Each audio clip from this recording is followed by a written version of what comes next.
Hello good morning students, Rajiv Gurukul में आप लोगों का स्वागत है। स्टूडेंट्स आज आप लोगों को पढ़ाएंगे डी मल्टीप्लेक्सर। पिछले वीडियो में स्टूडेंट पढ़ाए थे मल्टीप्लेक्सर।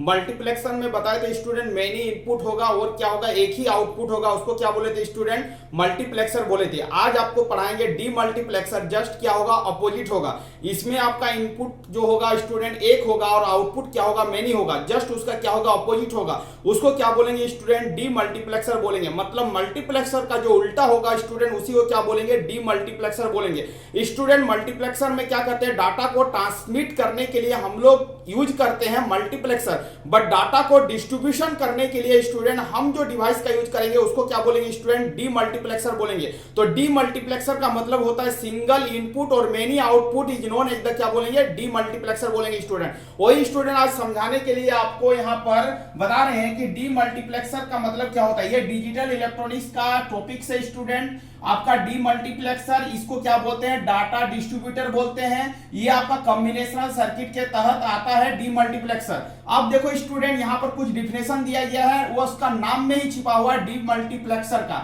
अब देखो द वर्ड डी मल्टीप्लेक्सर का मतलब होता है मींस वन इनटू मेनी, मतलब एक इनपुट रहेगा और मेनी आउटपुट रहेगा, उसको क्या बोलेंगे स्टूडेंट, डी मल्टीप्लेक्सर बोलेंगे। Demultiplexing is the process of taking information from one input, एक इनपुट रहेगा, and transmitting the several same over one of several output. इसमें एक इनपुट रहेगा स्टूडेंट और transmitting the same over one of several output, मतलब एक ही data को ट्रांसमिट करेगा सेवरल आउटपुट में, उसको क्या बोलेंगे स्टूडेंट, डी मल्टीप्लेक्सर बोलेंगे। तो सीधी भाषा में याद रखना है, वन इनटू मेनी को ही हम लोग क्या बोलेंगे, एक इनपुट रहेगा और मेनी आउटपुट रहेगा, उसको क्या बोलेंगे स्टूडेंट, डी मल्टीप्लेक्सर बोलेंगे। यहां इस पॉइंट को देखते हैं student, A D multiplexer is a logic circuit that receive information on a single input, एक ही इनपुट रहेगा, and transmit the same information over one of several output line, मतलब आपका एक ही इनपुट को सेवरल आउटपुट लाइन में क्या करेगा, data को क्या करेगा, डिस्ट्रीब्यूशन करेगा स्टूडेंट, उसी को क्या बोलेंगे, डी मल्टीप्लेक्सर बोलेंगे। अब देखो स्टूडेंट चीजों को समझो कि डी मल्टीप्लेक्सर में क्या होता है, एक इनपुट होता है, तो इनपुट साइड में ये आपका इनपुट साइड है, तो एक इनपुट है और मेनी आउटपुट है। तो यहां पर देखो मेनी आउट का क्या आउटपुट है। अब इसी को क्या बोलेंगे स्टूडेंट, डी मल्टीप्लेक्सर बोलेंगे। इसका शॉर्ट में लिखते हैं डी मार्क्स, मल्टीप्लेक्सर को शॉर्ट में लिखते हैं मार्क्स, डी मल्टीप्लेक्सर को शॉर्ट में लिखेंगे डी मार्क्स, इसको लिखेंगे स्टूडेंट डी मार्क्स। एक इनपुट रहेगा, मेनी आउटपुट रहेगा और एम नंबर ऑफ क्या रहेगा, सिलेक्शन लाइन रहेगा। इसको भी बताएंगे स्टूडेंट की सिलेक्शन लाइन कितना होगा। ये आपका क्या हो गया, block diagram of D multiplexer. तो डी मल्टीप्लेक्सर आपका एग्जाम में आए तो आपको सीधी भाषा में बोलना है, डी मल्टीप्लेक्सर में एक इनपुट होता है, मेनी आउटपुट होता है, उसी को क्या बोलेंगे, डी मल्टीप्लेक्सर बोलेंगे। इसका एप्लीकेशन होता है डाटा डिस्ट्रीब्यूटर करने के लिए, डाटा को डिस्ट्रीब्यूट करने के लिए हम लोग डी मल्टीप्लेक्सर का यूज करेंगे। अब देखो स्टूडेंट ये आपका क्या है, ब्लॉक डायग्राम है, इसको आपको लिखना है एग्जाम में पूछे तब। अब देखो स्टूडेंट ये आपका क्या है, डी मल्टीप्लेक्सर है। डी मल्टीप्लेक्सर का एक एग्जांपल ले रहे हैं और एग्जांपल से बढ़िया से समझाने का कोशिश कर रहे हैं।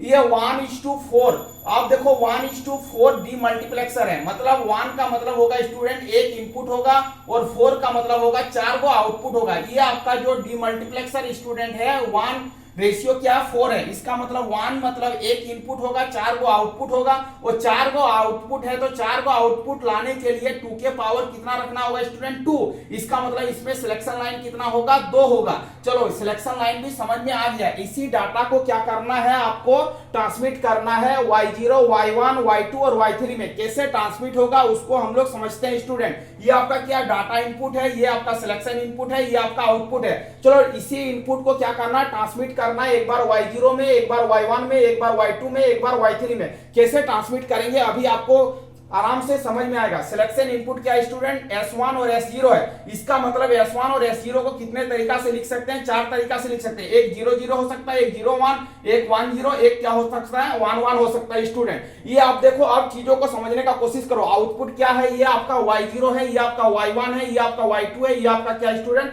Y3 है। चलो अब देखो चीजों को समझने का कोशिश करो। ये डाटा इनपुट को क्या करना है, ट्रांसमिट करना। अब जब ये 0-0 होगा तब आपका जो डाटा इनपुट रहेगा वो कहां जाएगा, तो ये जब 0-0 रहेगा तो Y0 पर क्या होगा, D होगा, बाद बाकी सभी पर क्या होगा स्टूडेंट, 0 होगा।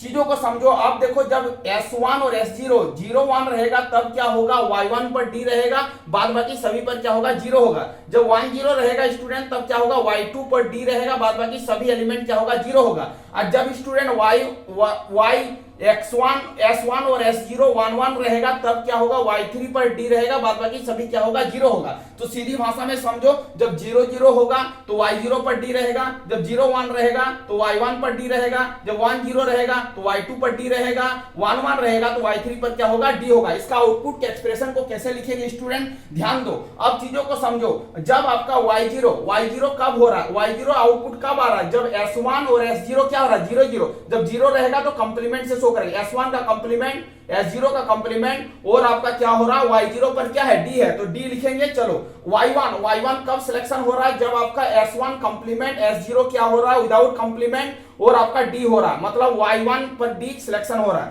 Y2 कैसे लिखेंगे स्टूडेंट, जब S1 क्या हो जाएगा आपका 1 S0 आपका 0 हो जाएगा, तो 0 का मतलब कंप्लीमेंट से शो करेंगे, 1 का मतलब विदाउट कंप्लीमेंट से शो करेंगे, तब क्या होगा D होगा।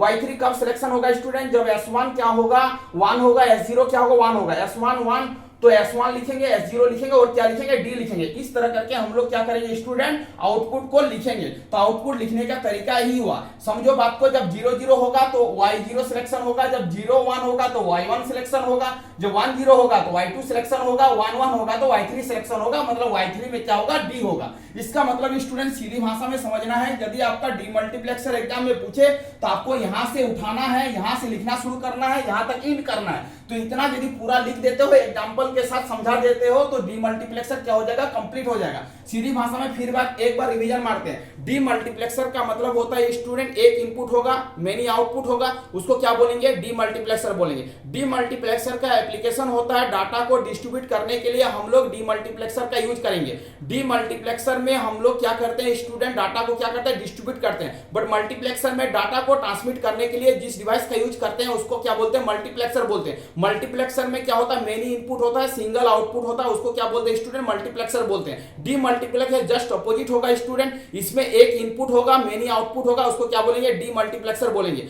डीमल्टीप्लेक्सर में डाटा का डिस्ट्रीब्यूशन होता है, मल्टीप्लेक्सर में डाटा का क्या होता है ट्रांसमिशन होता है। इसका मतलब स्टूडेंट आपको समझ में आया होगा, आप एग्जांपल से भी आपको समझा दिए। आप अपना नोट्स बनाइए, नोट्स को एक बार पढ़िए, अपने से रिवीजन मारिए। यदि समझ में नहीं आएगा तो कमेंट सेक्शन में लिखना है कि मेरे को समझ में नहीं आ रहा है, तो हम क्या करेंगे फिर से एक्सप्लेन करेंगे। यहीं पर वीडियो को एंड करते हैं स्टूडेंट। यदि चैनल में कोई नहीं आए तो चैनल को क्या करना है स्टूडेंट, सब्सक्राइब कर लेना है। हम वीडियो को यहीं पर एंड करते हैं। वंदे मातरम।